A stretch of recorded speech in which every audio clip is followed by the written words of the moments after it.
10. El sueño prolongado es un pesado compañero que nos roba la mitad de la vida, y a veces más. 11. El mal monje está siempre desvelado por las conversaciones, pero cuando llega a la hora de la oración sus ojos se cierran. 12. El monje inconstante se distingue en el hablar, mas cuando llega a la hora de la lectura no puede mantener abiertos los ojos. 13. Al son de la trompeta final resucitarán los muertos, cuando suenan las palabras ociosas despiertan los que dormían. 14. El tirano del sueño es amigo traicionero, porque cuando ya hartos de él, se retira, somos presas del hambre y la sed. 15. Él nos sugiere llevar trabajo manual a la oración, es su forma de impedir orar a los que velan. 16. Es el primer enemigo de los principiantes, o para volverlos negligentes o para abrir paso al espíritu de la fornicación. 17. Mientras no estemos libres de este enemigo,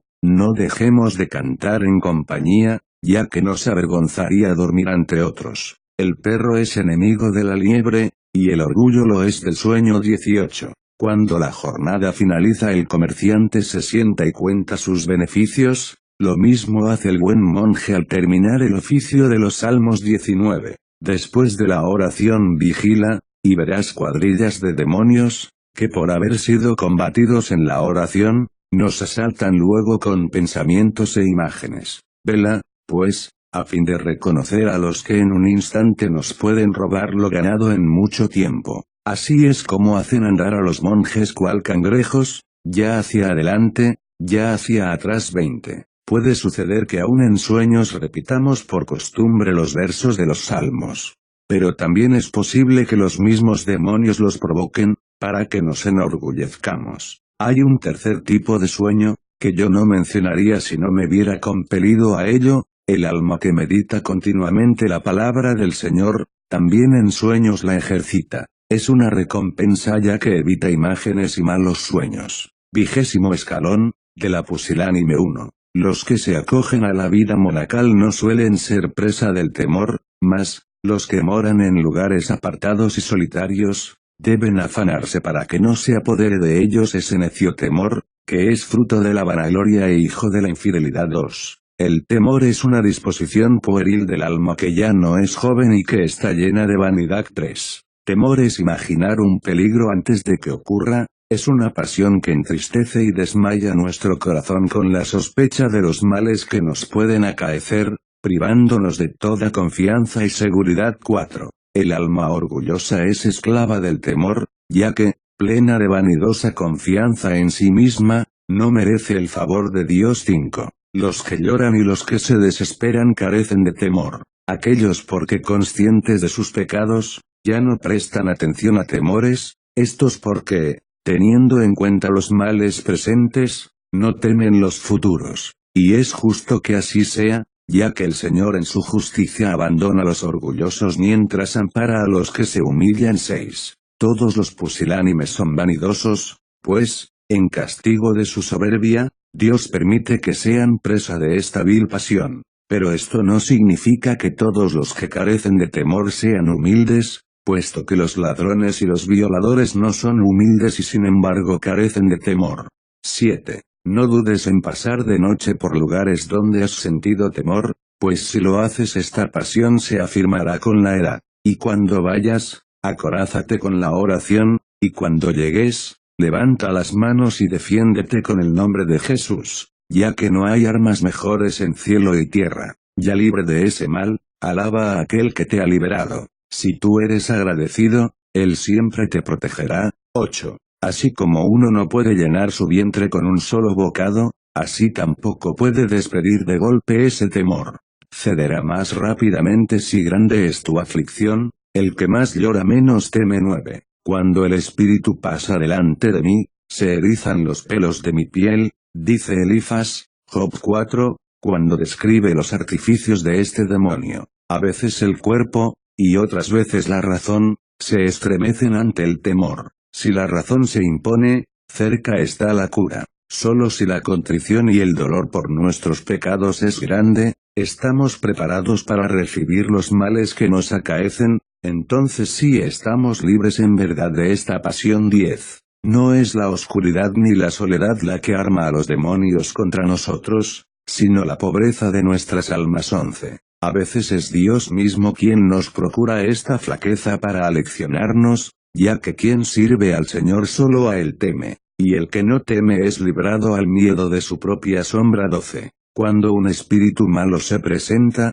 el cuerpo se atemoriza, mas en presencia de un ángel bueno, se alegra el corazón de los humildes. Así pues, reconozcamos esta presencia, recurramos a la plegaria, porque nuestro protector viene a orar con nosotros y a ayudarnos. 21º escalón, de la vanagloria en sus múltiples formas. 1. Algunos teólogos prefieren distinguir la vanagloria del orgullo, y le consagran un capítulo aparte. Ellos afirman que hay 8 vicios principales, pero otros, entre ellos Gregorio el teólogo, no describen más que 7. Yo me inclino por estos, ya que quien conserva el orgullo después de haber vencido la vanagloria. La diferencia es la misma que existe entre un niño y un hombre, entre el trigo y el pan, porque la vanagloria es el principio y el orgullo el fin. Es entonces la ocasión para hablar brevemente del comienzo y final de todos los vicios, la impía vanidad, ya que el que lo quiera tratar en extenso, se asemejará al que pretendiera pesar el viento. 2. La vanagloria es, en cuanto a su esencia, cambio del orden natural, corrupción de costumbres, descubridor de defectos ajenos. Los orgullosos hacen estragos con sus buenas obras y acusan a los otros de defectos para engrandecerse ellos, según su calidad. La vanagloria es perversión del trabajo, pérdida de sudores, dispersión de tesoros, precursor de la soberbia, hija de la infidelidad, naufragio en el puerto, hormiga que, aunque pequeña, daña los frutos y el trabajo del labrador. Como la hormiga aguarda a que el trigo esté en el granero, así la vanagloria espera a que el hombre acopie riquezas espirituales. Aquella goza hurtando, está destruyendo. 3. El espíritu de la desesperación se alegra cuando ve multiplicarse los vicios, y la vanagloria cuando ve crecer las virtudes. Las múltiples llagas permiten la entrada a la primera, y la riqueza de nuestros trabajos introducen a la segunda. 4. Mira atentamente y verás que esta peste no deja al hombre sino hasta su muerte, la encuentras en sus vestiduras, en sus perfumes, en su ostentación y en todas sus cosas. 5. Como el sol que brilla para todos por igual, así la vanagloria se regocija en todas nuestras actividades. Por ejemplo, si ayuno me alabo, y cuando suspendo el ayuno, para que no me señalen, pondero mi prudencia. Si visto bien me lleno de orgullo, si me visto mal exalto la pobreza de mis vestiduras. Cuando hablo, ella me domina, y lo hace también si callo. Es como un abrojo, de cualquier forma que le tome para librarme de él, siempre me punzará. 6. El vanidoso es adorador de ídolos, aparenta honrar a Dios, pero lo que busca es complacer a los hombres, y no a Dios. 7.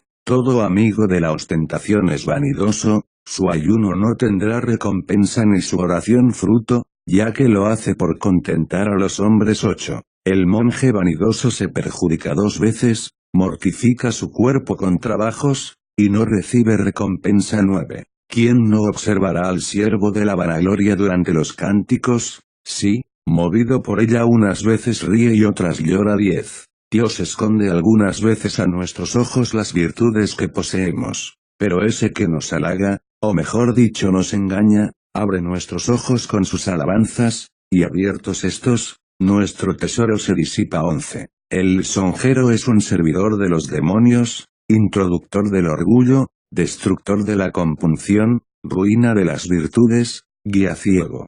Porque como dijo el profeta Isaías, los que te llaman bienaventurados son los que te engañan. 12. Un espíritu elevado soporta con coraje y alegría las injurias, y puede llegar a ser santo y elegido si huye de las alabanzas. 13. He visto hombres llorar por sus pecados e inflamarse de cólera al sentirse elogiados, y así cambiar una pasión por otra. 14. Nadie conoce los pensamientos de un hombre sino su propio espíritu, que está dentro de él, dice la Biblia. Por esto avergüéncense y enmudezcan los que son llamados bienaventurados. 15. Si tu prójimo o tu amigo te critica, estando tú presente o no, Es el momento de mostrarte caritativo y alabarlo. 16. Es un gran mérito sacudirse las alabanzas de los hombres, pero es mayor cuando rechazamos las de los demonios que solapadamente intentan hacernos creer que somos algo. 17. No es humilde el que se desprecia a sí mismo y hace gala de humildad, porque quien no se soporta a sí mismo sino aquel que a pesar de ser maltratado e injuriado guarda caridad hacia los demás. 18.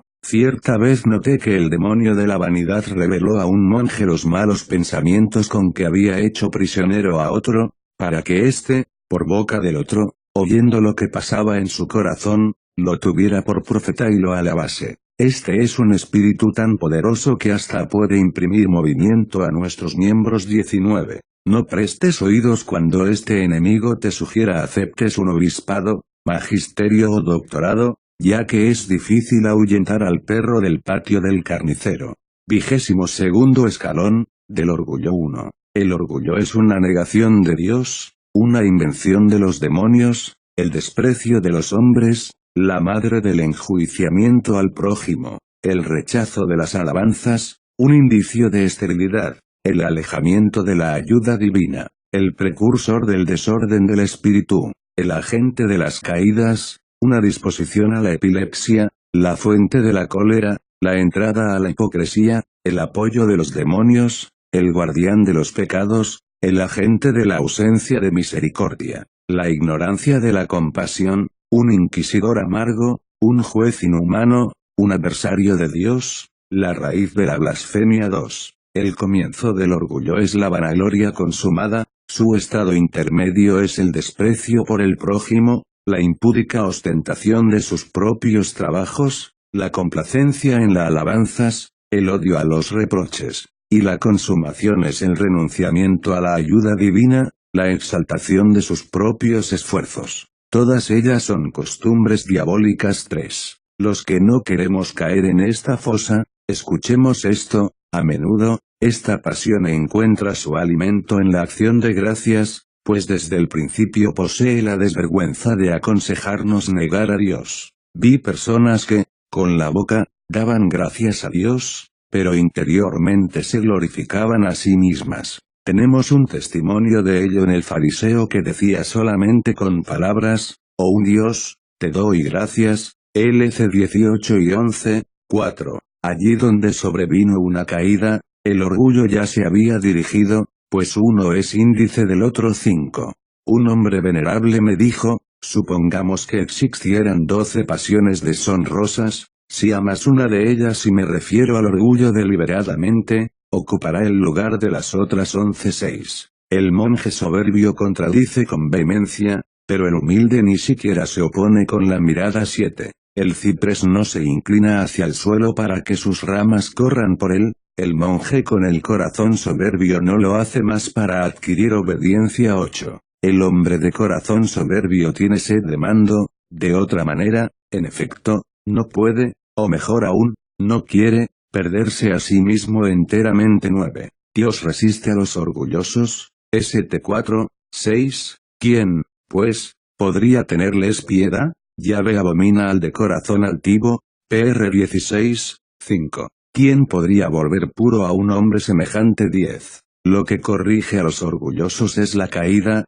quien los aguijonea es un demonio, el efecto de esa actitud hacia Dios es el desorden espiritual. En los dos primeros casos, a menudo el hombre puede ser curado por hombres, pero el último es humanamente incurable. 11. Aquel que rechaza la reprimenda manifiesta su pasión, quien la acepta se libera de esa atadura. 12. Si esta única pasión, sin el concurso de ninguna otra, pudo hacer caer del cielo, podemos preguntarnos si no sería posible ascender al cielo, por medio de la humildad solamente, sin la ayuda de ninguna otra virtud. 13. El orgullo es la pérdida de todas nuestras riquezas y de todos nuestros afanes. Claman, mas no hay Salvador, Sal 17 y 42, sin ninguna duda porque lo hicieron con orgullo.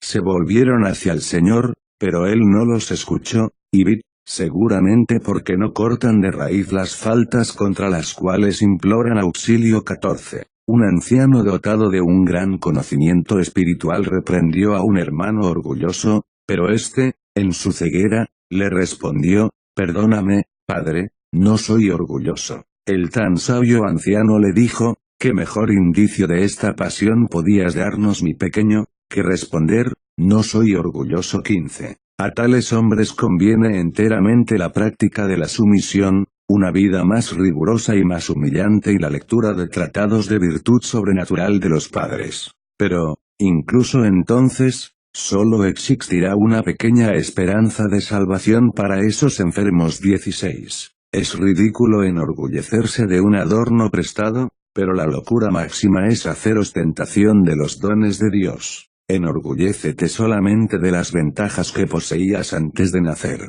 Pero todo aquello que te acaeció después de tu nacimiento, incluso tu mismo nacimiento, te lo ha dado Dios. Solamente te pertenecen las virtudes que alcanzaste sin la ayuda de tu intelecto. Pero tu intelecto te lo ha dado Dios. Todas las victorias que ganaste sin la cooperación de tu cuerpo, solamente esas son el resultado de tus esfuerzos. Pero tu propio cuerpo es obra de Dios y no tuya. 17. No estés tranquilo antes de haber recibido tu sentencia, pensando en el invitado que ha entrado ya en la sala de bodas, y échalo a las tinieblas exteriores, atado de pies y manos, con Mt 22 y 13, 18. No levantes altivo la cabeza, tú que eres tierra. Pues muchos que eran santos e inmateriales fueron expulsados del cielo. 19. Cuando el demonio ocupa su lugar en aquellos que trabajan para sí, se les aparece tanto durante el sueño, como cuando están despiertos, bajo la apariencia de un ángel santo o de algún mártir, y les revela misterios o los gratifica con carismas para que estos desdichados, seducidos de esta manera, pierdan completamente la razón. 20. Incluso si miles de personas murieran por Cristo, no podríamos pagar toda nuestra deuda, pues una es la sangre de Él y otra la sangre de los servidores, quiero decir en cuanto a la dignidad, no en cuanto a la sustancia. 21. Constantemente debemos escrutar y examinar la vida de los padres, esos iluminados que nos precedieron, y descubriremos que no seguimos de ninguna manera las huellas de su manera de vivir tan rigurosa, y que no mantuvimos con santidad la profesión monástica, sino que continuarnos llevando una vida completamente mundana. El monje verdadero es un ojo interior al que nada distrae, cuyos sentidos corporales están inmóviles. El monje es quien llama a sus enemigos al combate como bestias salvajes y quien los provoca cuando huyen. El monje es quien se encuentra continuamente fuera de sí mismo y se entristece por permanecer en la vida. Para el monje, las virtudes llegan a ser tan naturales como para otro los placeres. Al monje, una luz indefectible le ilumina el ojo del corazón. El monje es quien sumergió y ahogó cualquier espíritu malvado en el abismo de la humildad. 22. Olvidar nuestras faltas es obra del orgullo, en efecto, su recuerdo procura humildad. 23. El orgullo es una pobreza extrema del alma que imagina que es rica y toma las tinieblas por luz. Esta pasión impura no solo traba cualquier progreso, sino incluso nos precipita desde las alturas de la virtud. 24. El orgulloso es una granada que está podrida en su interior, aunque reluce exteriormente de belleza. 25. El monje orgulloso no necesita del demonio, él ha llegado a ser para sí mismo un demonio y un enemigo. 26. Las tinieblas no son compatibles con la luz y el orgullo no puede conciliarse con las virtudes. 27. En el corazón de los orgullosos germinan palabras de blasfemia, pero en el alma de los humildes se alzan contemplaciones celestiales. 28. El ladrón se oculta del sol y el orgulloso desprecia a los mansos. 29. La mayor parte de los orgullosos, y no sé cómo se hace esto, se ignoran a sí mismos y creen que han llegado a ser impasibles, solo a la hora de la muerte descubren su pobreza. 30. Quien ha sido capturado por el orgullo necesita ayuda de Dios, pues vano es el socorro del hombre. Sal 107 horas y 13 minutos, 31. Sorprendí a ese seductor insensato, cuando acababa de penetrar en mi corazón, llevado sobre la espalda de su madre, la vanagloria. Luego de haberlos encadenado con las ataduras de la obediencia y flagelado con el látigo de la humildad, les pregunté cómo habían penetrado en mí. Por medio del látigo obtuve de ellos esta respuesta: no tenemos ni comienzo ni nacimiento, somos, efectivamente, el principio y la generación de todas las pasiones. La contrición del corazón, fruto de la obediencia, es nuestro enemigo declarado. No podemos soportar que alguien, no importa quién, nos dé órdenes, por eso, caímos del cielo aunque ejercíamos nuestra autoridad en él. En una palabra, somos los creadores de todo lo que se opone a la humildad, pues todo lo que la favorece a ella está en contra de nosotros. Si incluso en el cielo teníamos tanto poder, ¿a dónde podrías huir de nuestra presencia? Acompañamos a menudo, en los que están humillados, la obediencia, la ausencia de cólera, la mansedumbre y el servicio al prójimo. Nuestros vástagos son los pecados de los hombres espirituales, la cólera, la maledicencia, la acritud,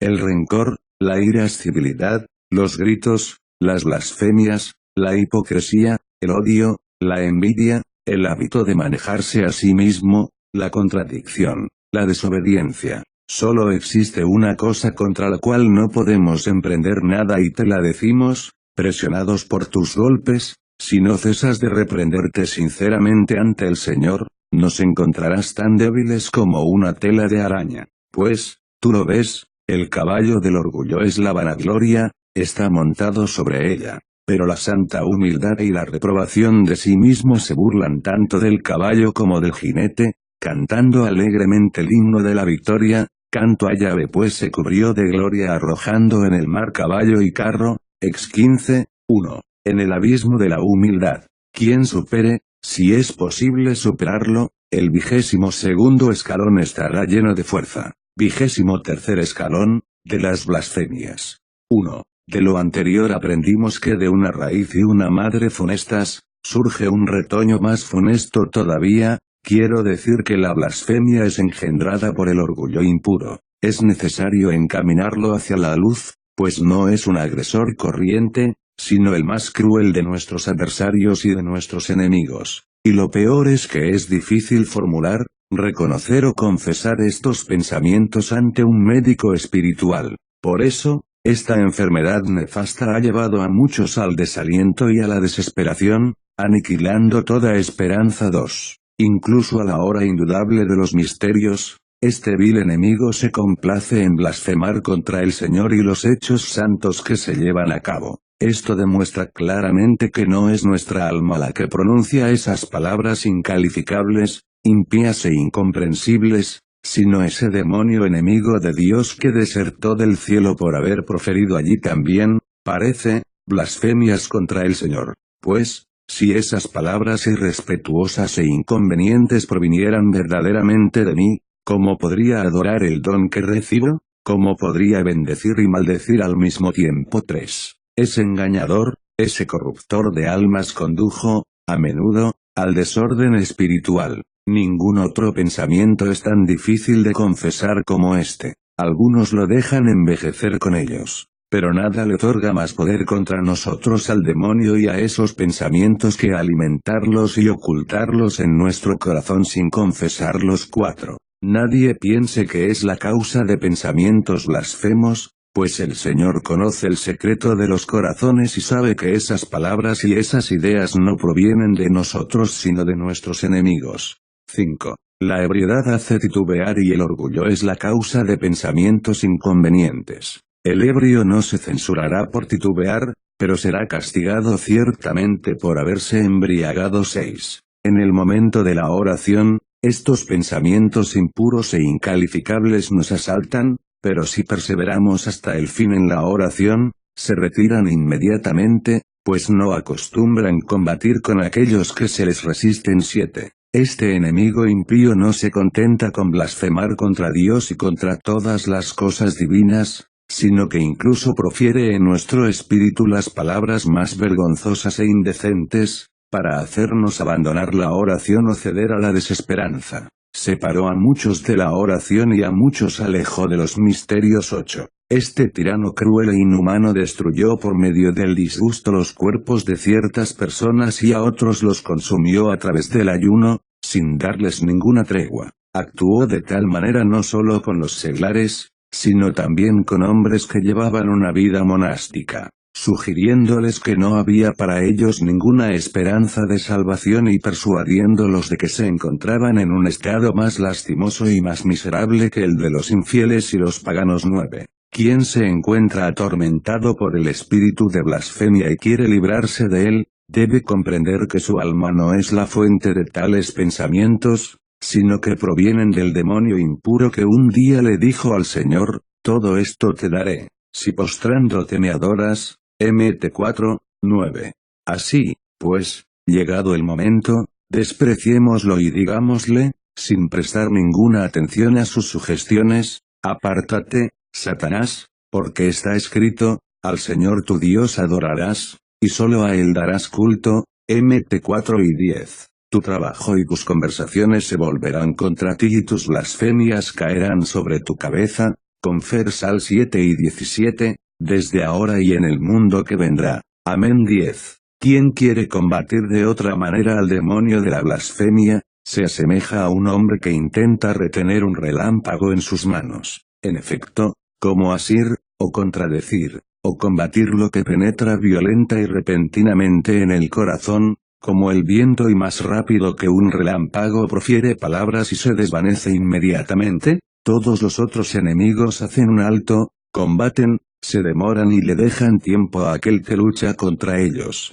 Pero no éste, apenas aparece, ya se marchó, acaba de pronunciar una palabra y ya no está más allí. 11. A este demonio le agrada, a menudo, atormentar el espíritu de las personas simples y sin malicia, ya que se trastornan y se perturban más que con otros. Podemos asegurarle a esas personas que todo esto les ocurre, no a causa de su orgullo sino de la envidia de los demonios. 12. Dejemos de juzgar y de condenar a nuestro prójimo y no temeremos más los pensamientos blasfemos, pues el primer vicio es la causa y la raíz del segundo. 13. Quien se encuentra encerrado en su casa escucha las palabras de los que pasan sin intervenir en su conversación. De la misma manera, el alma recogida en sí misma, al escuchar las blasfemias del demonio se perturba por lo que dice el demonio al pasar a través de ella. 14. Quien desprecia a este enemigo se liberó de la pasión, de la blasfemia. Pero quien pretende combatirlo de otra manera, terminará ciertamente por dejarse dominar. Quien quiere oponerse a los espíritus con palabras se parece al que pretende poner el viento bajo llave. 15. Un monje ferviente que estaba atormentado por este demonio consumió su carne durante 20 años con ayunos y vigilias, pero no obtuvo de ello ningún beneficio. Entonces, escribió su tentación en una esquela, fue a encontrar a un hombre santo, se la entregó y se prosternó con la cara hacia la tierra, sin osar elevar sus ojos hacia él. El anciano, habiendo leído la carta, sonrió y, levantando al hermano, le dijo: pon tu mano en mi cuello, hijo mío. El hermano lo hizo y el gran anciano agregó: que este pecado esté en mi cuello tanto tiempo como el que te atormentó podría todavía hacerlo, pero tú, desde ahora, no tendrás ninguna preocupación. Y este hermano me aseguró que incluso antes de dejar la celda del anciano, su pasión había desaparecido. El mismo que había experimentado esta tentación me lo contó, dándole gracias a Dios, quien obtuvo una victoria sobre esta pasión, se desembarazó del orgullo. 24 escalón, de la simplicidad. 1. La luz de la aurora precede al sol y la antesala de toda humildad es la dulzura. Escuchemos, pues, a la luz decirnos en qué orden los dispuso: aprended de mí que soy manso y humilde de corazón. Mt 11 y 29. También, antes de contemplar el sol, debemos ser iluminados por la aurora. Entonces, podemos sostener la vista del sol, pues es imposible, completamente imposible, mirar el sol antes de conocer primero esta luz, como nos lo enseña el lugar respectivo de cada una de las dos virtudes, en la palabra del Señor. 2. La dulzura es un estado inmutable del intelecto, que permanece siempre igual tanto en los honores como en las humillaciones. 3. Cuando estamos atormentados por el prójimo, la dulzura nos hace rezar por él sin ser sensibles y sinceramente. 4. La dulzura es una roca que domina el mar de la irascibilidad y contra la cual se estrellan todas las olas que rompen allí. sin que ella se conmueva jamás. 5. La dulzura es el sostén de la paciencia, la entrada, o mejor, la madre, de la caridad, el fundamento de la discreción. En efecto, está escrito, conduce en la justicia a los humildes, Sal 24, 9. Procura el perdón de los pecados, da confianza en la oración, es la residencia del Espíritu Santo. ¿En quién voy a fijarme? En el dulce y humilde. Y 66, 2, 6. La dulzura es la colaboradora de la obediencia, es la guía de la comunidad fraterna, el freno del furioso, el obstáculo del colérico, una fuente de alegría, la imitación de Cristo, una cualidad propia de los ángeles, la traba de los demonios, un escudo contra la amargura. 7. En los corazones dulces reposa el Señor, pero el alma agitada es el asiento del diablo. 8. Los mansos recibirán en herencia la tierra, confere Mt 5, 4, o mejor aún, dominarán sobre ella, pero los hombres violentos serán expulsados de su tierra. 9. Un alma dulce es el trono de la simplicidad, el espíritu colérico produce la maldad. 10. El alma apacible está plena de palabras de sabiduría, pues conduce en la justicia a los humildes, o,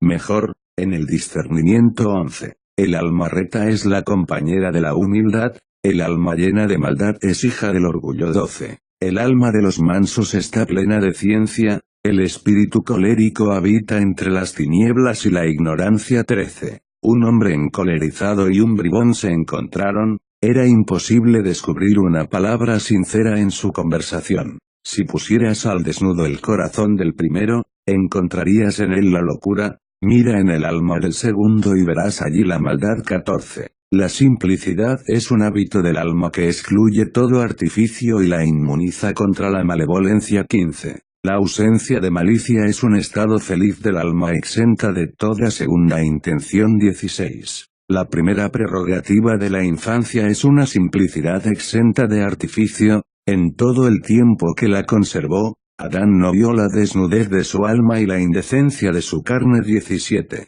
Bella y bienaventurada es la simplicidad que algunos poseen por naturaleza, pero lo es menos que aquella que, a fuerza de penas y sudores, pudo injertarse sobre un tallo perjudicial. La primera está al abrigo de muchos artificios y pasiones, pero la segunda procura una humildad muy profunda y una extrema dulzura. La primera casi no merece recompensa, pero la de la segunda, será infinita. 18. Todos los que deseamos conseguir el favor del Señor, acerquémonos a Él como discípulo del Maestro, con toda simplicidad, sin hipocresía, sin maldad ni artificio ni complicaciones. En efecto, Él mismo es simple y sin complejidad y quiere que las almas que se le acercan sean simples e inocentes, pues la simplicidad no se encontrará jamás separada de la humildad. 19. El malo es un falso vidente que cree poder sorprender las intenciones ocultas en las palabras y las disposiciones del corazón a través de las actitudes exteriores. 20.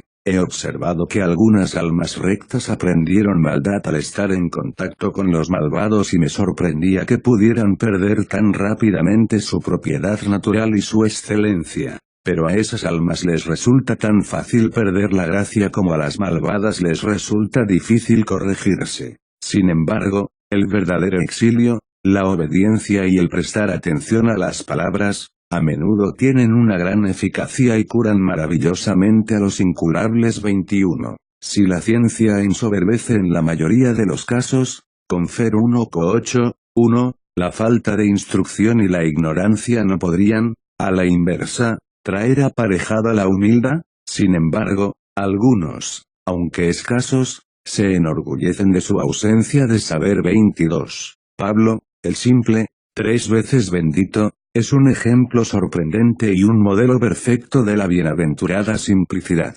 Absolutamente nadie vio jamás tal progreso en tan poco tiempo ni tuvo conocimiento de ello ni podrá verlo jamás. 23. El monje con el corazón simple es una bestia de carga que razona y que descarga el fardo sobre su conductor. Un animal no resiste a aquel que lo ata, un alma recta obra de la misma manera con su superior, lo sigue dócilmente a donde quiere conducirla.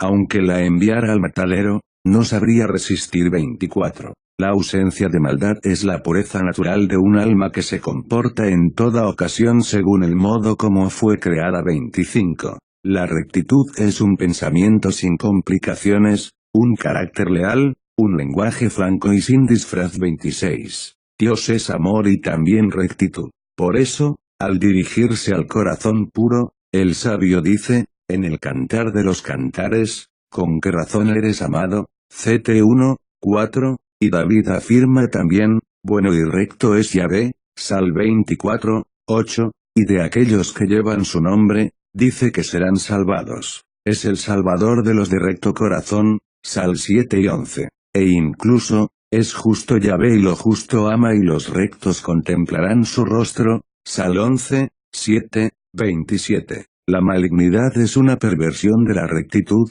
un pensamiento tortuoso, una falsa complacencia, falsos juramentos, palabras capciosas, un corazón impenetrable, un abismo de artificio, la mentira convertida en hábito, el orgullo que ha llegado a ser natural, un enemigo de la humildad, una simulación de la penitencia, repulsión por la compunción, odio por la confesión, atadura a su propio sentido, una fuente de caídas, lo opuesto a la elevación, una sonrisa burlona ante las ofensas, una gravedad simulada, una falsa piedad, una vida diabólica. 28. El hombre malo es semejante al diablo y es su amigo, el Señor nos enseñó a llamar al diablo así, como dijo el evangelista, Mt 6 y 13, líbranos del mal, o del malo. 29. La malignidad es una ciencia diabólica o mejor aún una perversión que, como no posee la verdad, espera engañar a todo el mundo.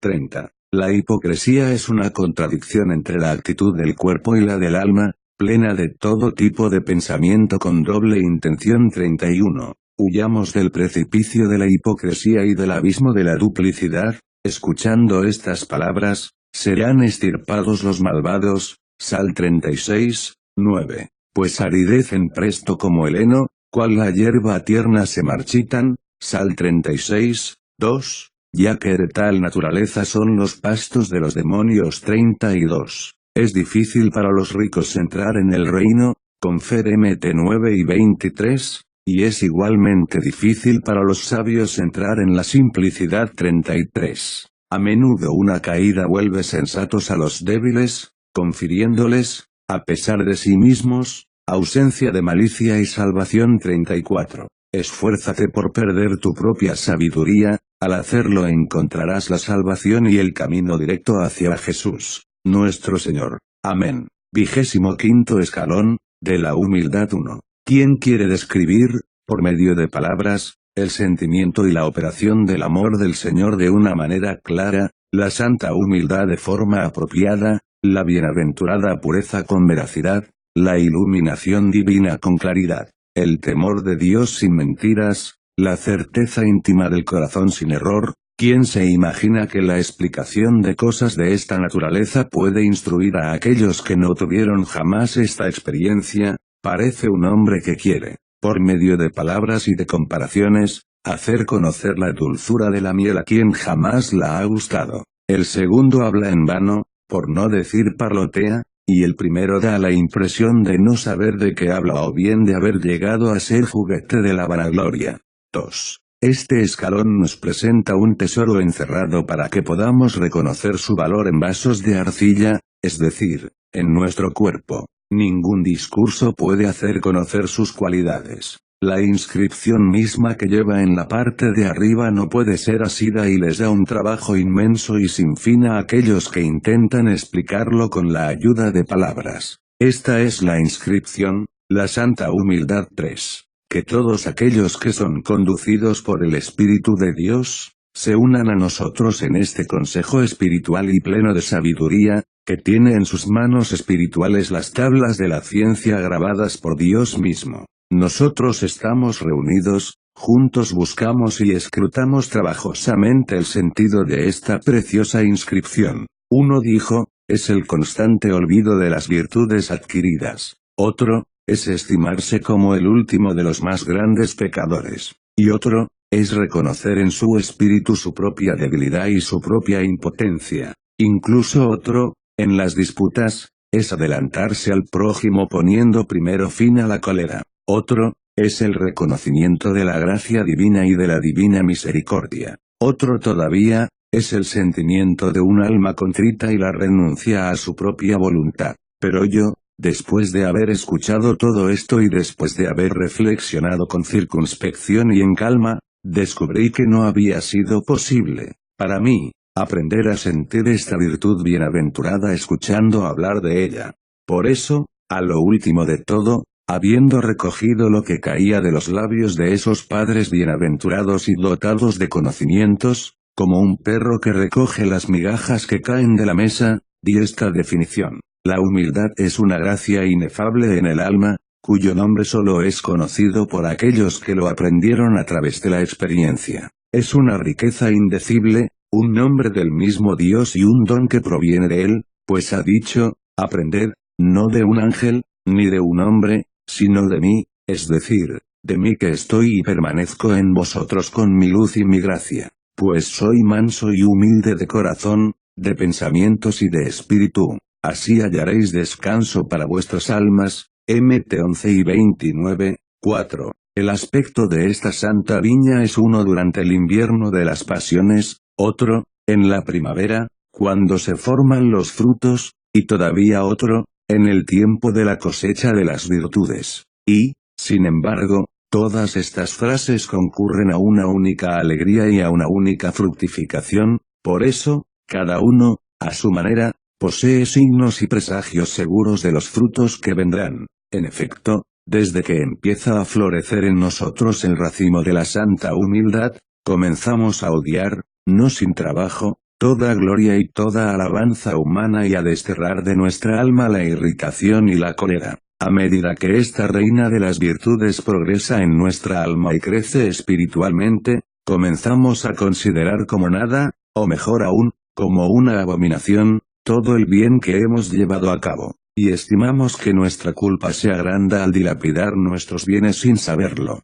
En cuanto a la abundancia de las gracias divinas que nos son otorgadas, consideramos que agravan nuestro castigo, pues no somos dignos de ellas. Nuestro espíritu permanece exento de todo pillaje, pues descansa en lugar seguro en el cofre de la modestia, escucha solo los golpes y las bromas de los ladrones, sin poder ser ofendido por ellos de ninguna manera, pues la modestia es un asilo inviolable. 5. Nos aventuramos a disertar en pocas palabras sobre el florecimiento y el rápido crecimiento de este fruto inmarchitable. Pero ¿cuál es la perfecta recompensa de esta virtud santa? Pregúntenle al Señor mismo, ustedes, los familiares del Señor. Es imposible apreciar la cantidad de esta santa riqueza, más imposible todavía expresar su calidad. Intentaremos, sin embargo, decir lo que llega a nuestro espíritu sobre estas propiedades. 6. El arrepentimiento trabajoso,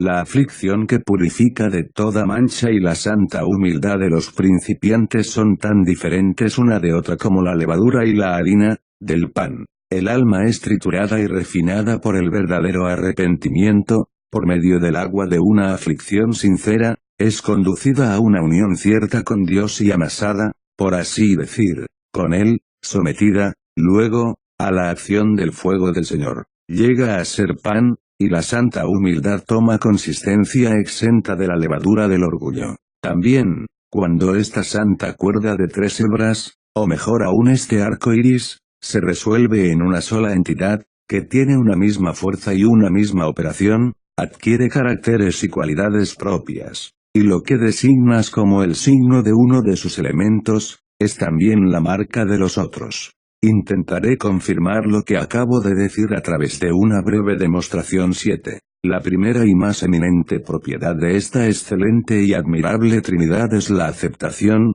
plena de alegría, de la humillación, que el alma recibe y acoge, con las manos extendidas, como un remedio que alivia y cauteriza sus enfermedades y sus faltas graves. La segunda propiedad es la pérdida de toda irritabilidad y la modestia que acompaña a este apaciguamiento. El tercer grado, y el más elevado, es una sincera desconfianza de lo que se posee de bueno y el continuo deseo de instruirse. 8. El fin de la ley y de los profetas es Cristo para justificación de todo creyente, Rm 10, 4. Y el fin de las pasiones impuras es la vanagloria y el orgullo para cualquiera que no esté atento. Pero esta cierva espiritual, Confersal 41, 2, es la destructora de ellos y mantiene invulnerable de todo veneno mortal a aquel que la tomó por compañera. ¿Puede aparecer el veneno de la hipocresía en la humildad? ¿Y el veneno de la detracción? Como una serpiente hará en ella su nido para ocultarse en él,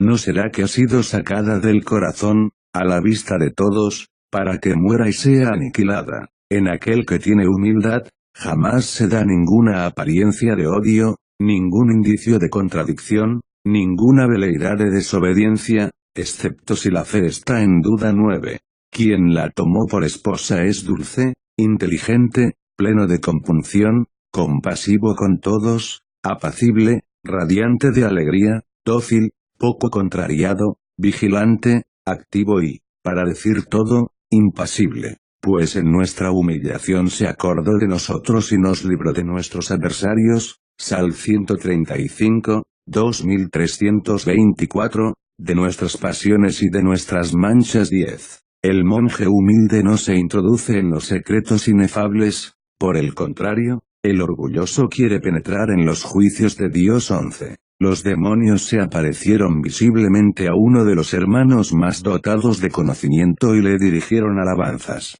Pero este hombre y sabio les dijo, si dejan de alabarme por los pensamientos de mi corazón, cuando partan, llegaré a la conclusión de que soy grande, pero si continúan alabándome, su propia alabanza me hará tomar conciencia de mi impureza.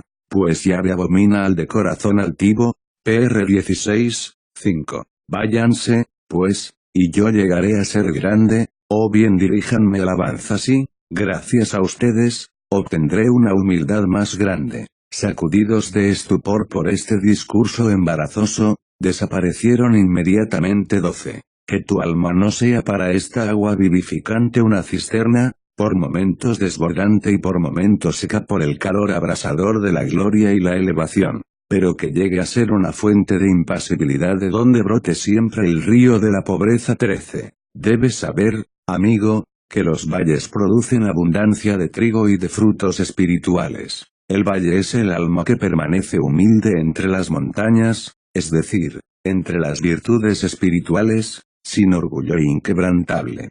14. No fue dicho, hice ayuno, hice vigilia o dormí sobre la tierra desnuda, sino estaba yo postrado y el Señor me salvó. Sal 114, 6, 15. El arrepentimiento eleva, la aflicción golpea a la puerta del cielo y la santa humildad la abre. Proclamo y venero la Trinidad en la unidad y la unidad en la Trinidad. 16. El sol ilumina todo lo que vemos y la humildad fortifica todo lo que la razón nos incita a hacer. En ausencia de la luz todo está oscuro, donde falta la humildad, todo lo que poseemos se marchita. 17. En toda la creación, solo uno es el lugar que vio el sol una sola vez, y uno solo, a menudo, el pensamiento que engendró la humildad. Uno solo fue el día en que el mundo se regocijó de alegría, y esta virtud es la única que permanece inimitable para los demonios. 18. Una cosa es ensalzarse, otra,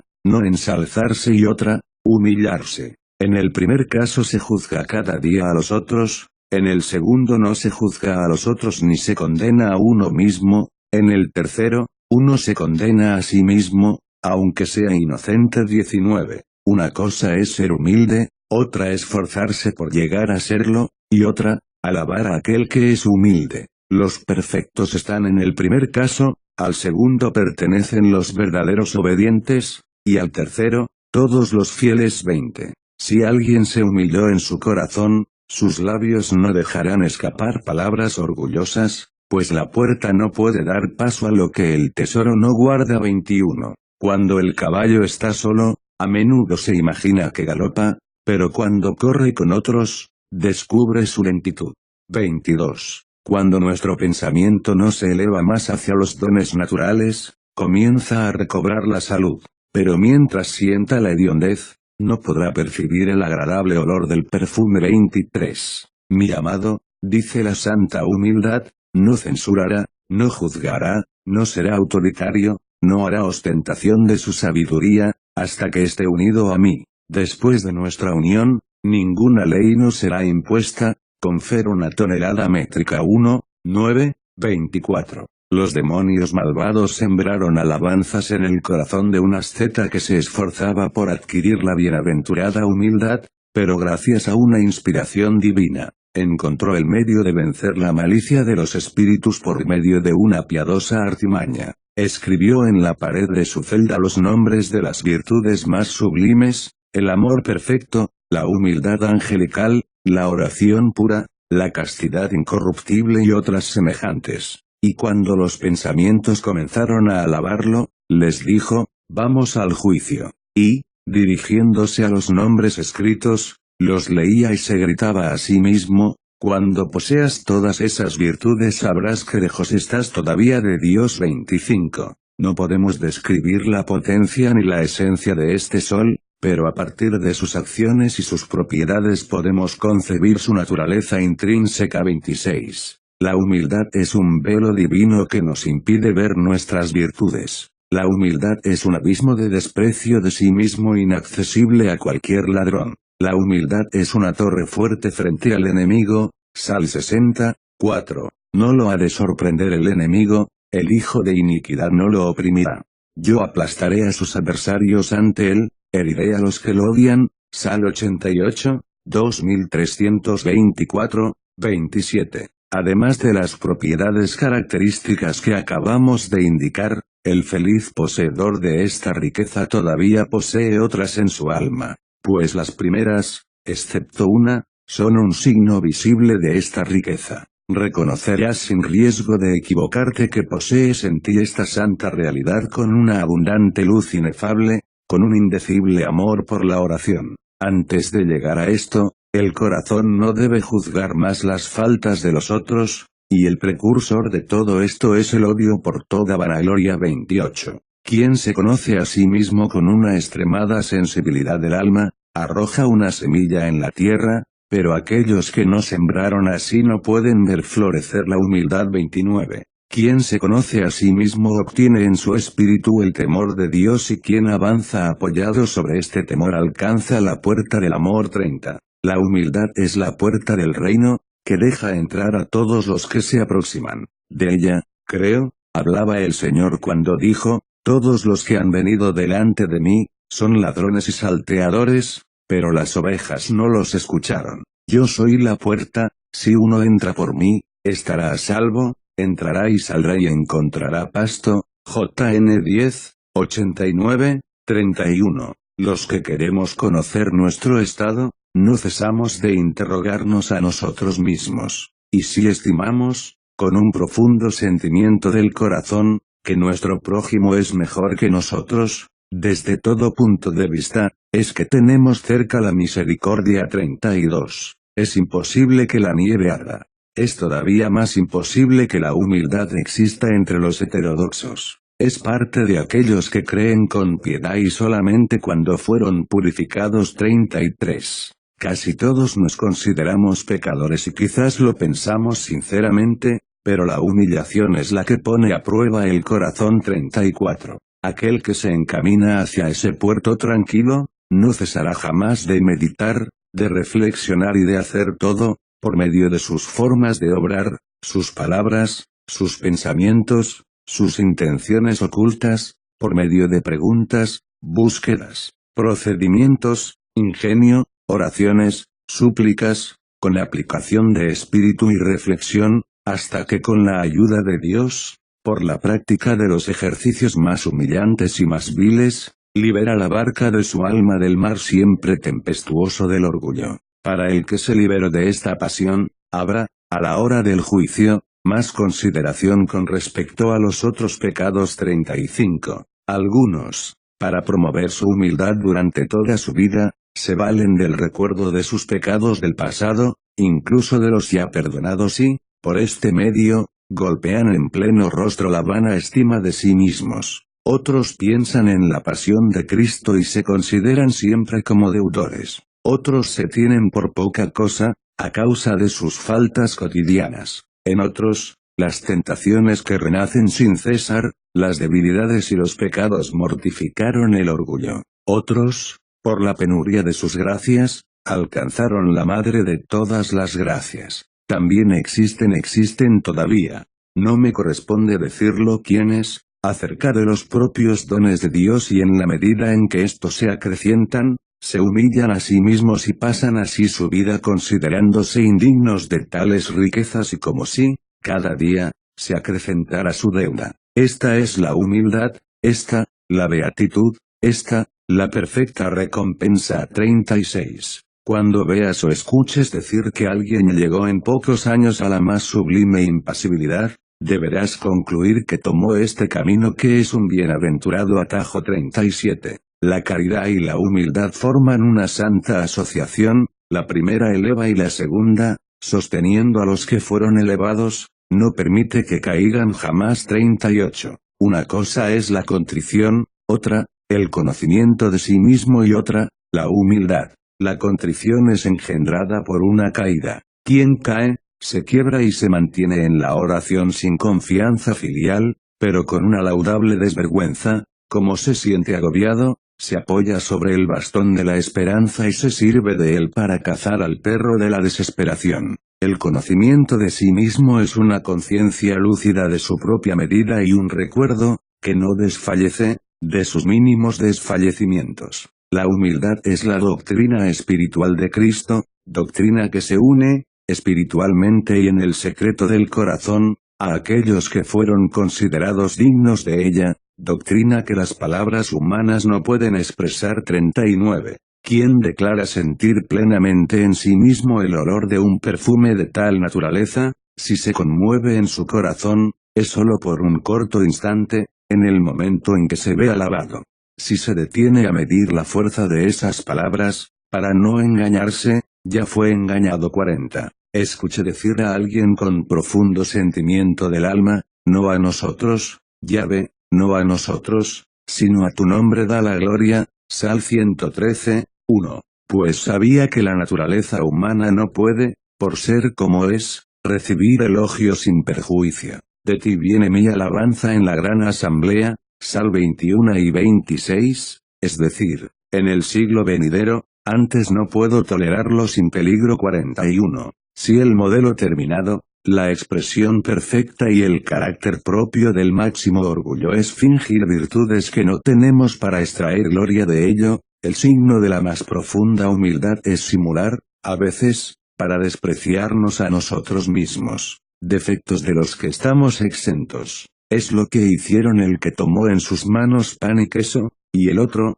campeón de la castidad, que en la impasibilidad del alma, recorrió toda la ciudad despojado de sus vestimentas. Ellos no se preocuparon por el escándalo de los hombres, ya obtuvieron a través de la oración una fuerza invisible que les daba plena seguridad en todo. Quien se preocupa por el primero, demuestra que la otra le hace falta. Cuando Dios está listo para escucharnos, podemos hacer todo. 42. Vale más ofender a los hombres que a Dios. Dios, en efecto, se alegra cuando nos ve sufrir humillaciones para reprimir, golpear y aniquilar la vana estima de nosotros mismos. 43. El exilio voluntario practicado en su más alto grado hace posibles tales combates, pues solo los que son verdaderamente grandes pueden soportar el escarnio de su prójimo.